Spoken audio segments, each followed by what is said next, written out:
এই বুড়ি, তুমি এখনো ঘুমাওনি? আব্বা আমার ঘুম আসছে না।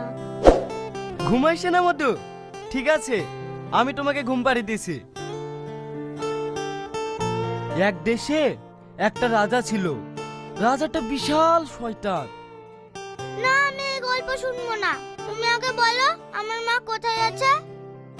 তুমি এখন ঘুমাও শোনা, আমি তোমাকে পরে সব বলবো। প্রতিদিন তুমি এই কথাই বলো, কোনোদিনও বলো না। আজ তোমাকে বলতেই হবে, সবার মা আছে, আমার মা নেই কেন? আচ্ছা ঠিক আছে মধু, আর পরে পরে বলবো না। তুমি যদি ক্লাসে ফার্স্ট হয়ে দেখাইতে পারো তাহলে তোমার মায়ের কথা সব বলবো। তুমি সত্যি বলছো আব্বা? হ্যাঁ সত্যি। আমার সোনা আব্বা। আচ্ছা মধু, তুমি এখন ঘুমাও, আমি তোমার মাথায় হাত বুলিয়ে দিই। ঘুম পাড়ানি মাসি